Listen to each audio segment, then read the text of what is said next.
มื้อนี้สิมาเฮ็ดแกงเฮ็ดรวมมิตรเครื่องปรุงมันก็มี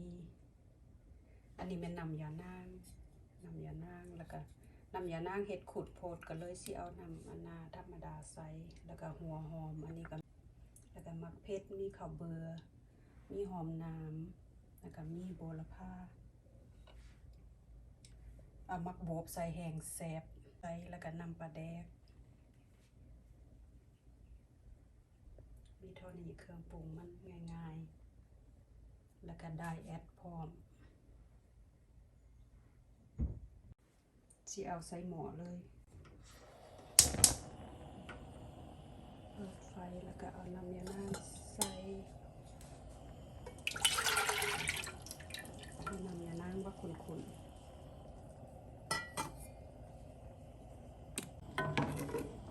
ข้าวแกงเฮ็ดแบบนี้หั่นน่ะคือเฮากินแกงหน่อไม้นี่แหละ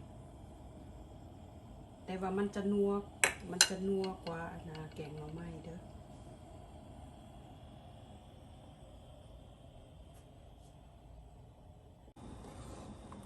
แกงเฮ็ดไม่ต้องใส่น้ำลายเพราะว่าน้ำเฮ็ดมันก็จะออกมาอีกขนาดใส่น้ำน้อยเดียวก็ได้น้ำยานางข้น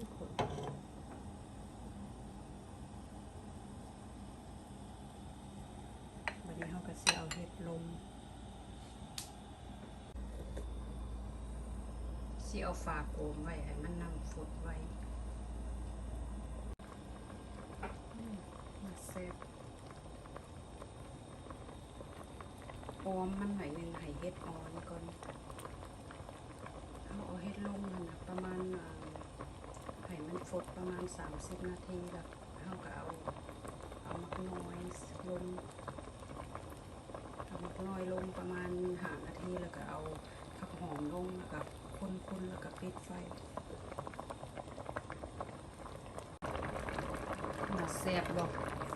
เอามักน้อยใส่แล้วเท่านี้เบิ่งมักน้อยมันสวยแล้วก็พักลงแบบนี้เอาหอมลาหรือว่าหอมเปรย์หรือว่าผักหอมนามหรือว่าผักหอมเป็ดหอมหลายย้ำหลายไม่ให้เอาโหระพาลงคันมี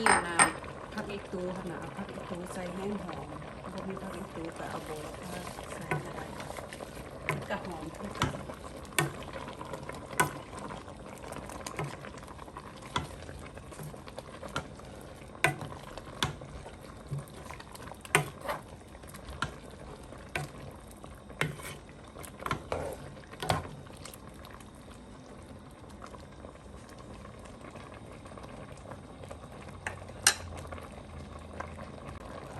ปลาแดกใส่น้อยนึงเพื่อความหอม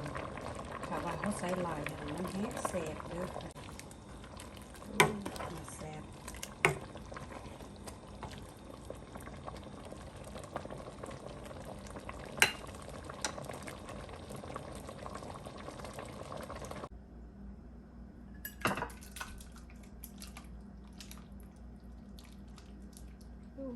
แสบ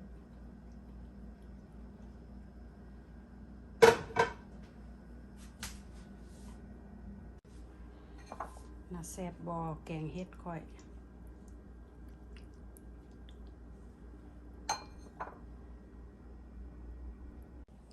มาเด้อพี่น้องกินข้าวน้ำกันอันนี้ปิ่งอบปลาแกงเฮ็ดรวมอันนี้แจ่วมักเผ็ดดิบอันนี้มันแจ่วน้ำผักอันนี้ต้มใบขมอันนี้มันข้าวดอกโซ่อารีนาหอมเมื่อวานนี้อาหารพื้นบ้านมาเด้อแซ่บๆน้ำกันพี่น้อง